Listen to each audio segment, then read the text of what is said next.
Fireworks is a great design tool for making logos and other graphics.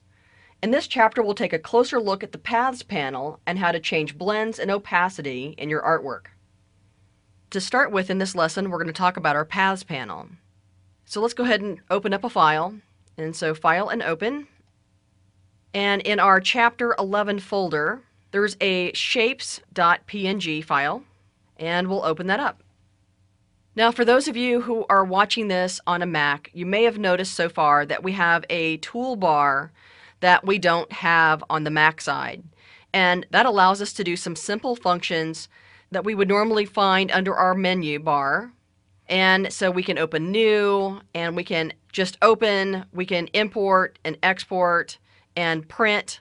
And when I have something selected, I can see that I've got some basic Pathfinder objects, like I'm able to join, I can group easily, I can bring something to the front or send it back. And I've got some alignments, and I can take something, I can flip it, rotate it, etc. up here. So the Mac folk don't have that, but the PC people do have that up there.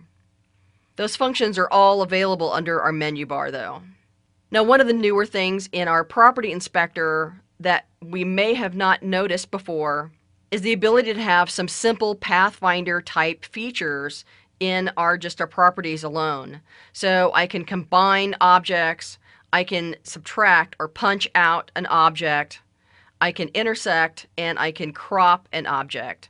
So for instance, from right here, if I have these two circles selected and I say subtract or punch, then that top circle is now punched out of my other object.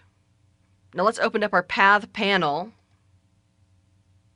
and I'm just going to pull this off and close everything else back up. Okay, we've got a couple of objects on here that we're going to go ahead and use. And if we take a look at our combined paths up top here, we have a join path, a split path, a union. So for instance, and I'm going to do just a Control-Z or Command-Z after each one of these.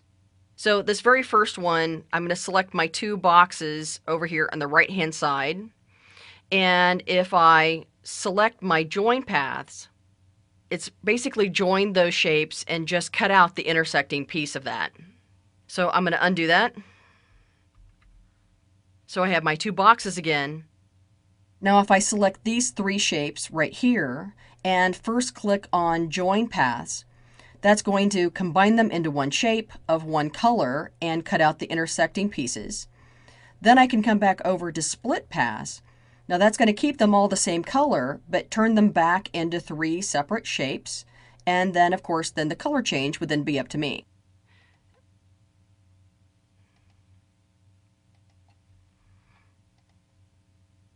So I'm going to select my two boxes again. My next one over is my union, which is always really handy, and Control-Z, intersect, and I will undo, punch, and undo, divide,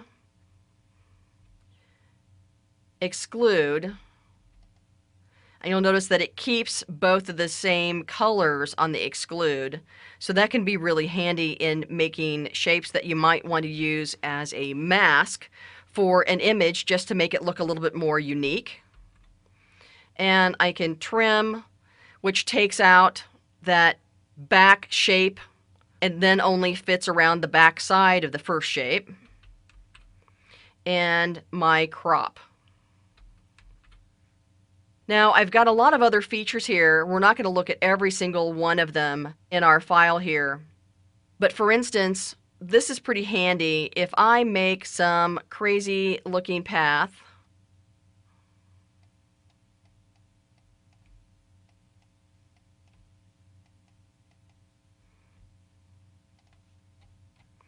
and I want to simplify that, then I can say what amount that I want to simplify that, and I'll just leave it at 10 so that it makes it pretty obvious.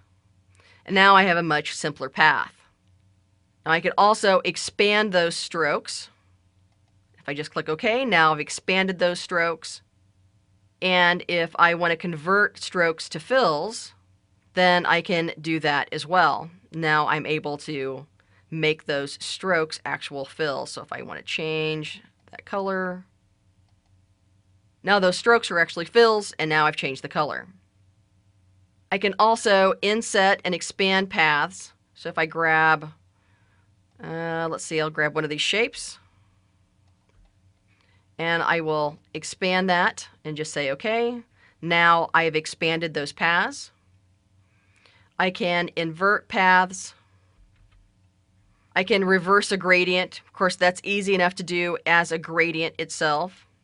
And I'll just click a gradient really fast. And in here, it makes it really easy to reverse those gradients while I'm working with those gradients. But I could also do so over here. And reverse those. I can open and close paths. So here is an open path right here, and I can close that up, or I can open it back up again, and I can reverse contours. Now I can do some interesting extrude paths. I can blend. So I will choose both of these and make a blend out of that. And we'll make it 5 steps.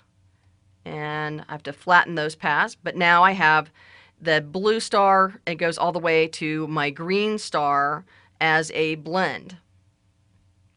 I can do some fisheye and deform to path. And I don't have anything chosen.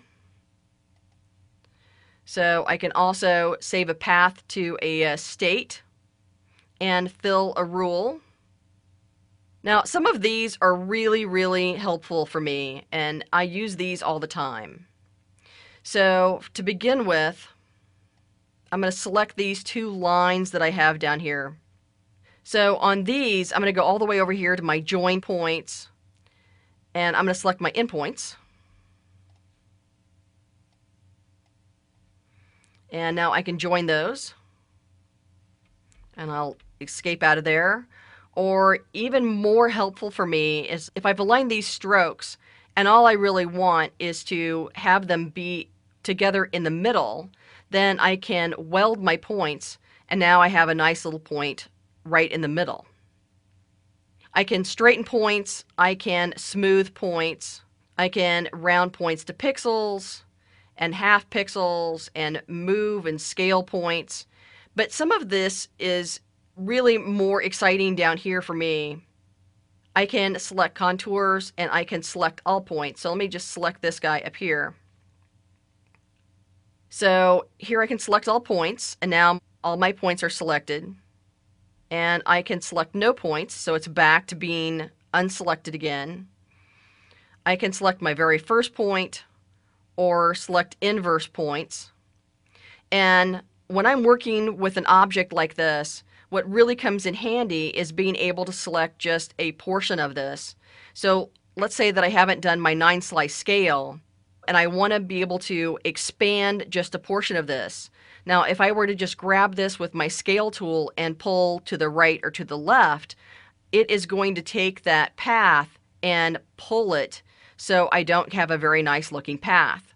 But my select points here, and being able to select my right points, for instance, and now I can just hold down my shift key and my right arrow or left arrow and make that smaller or make that longer. And all of those points are selected, and I don't have to worry about my corner radius not looking right. And there's a whole lot more that we can do with our paths panel, but that's just the basics of working with paths.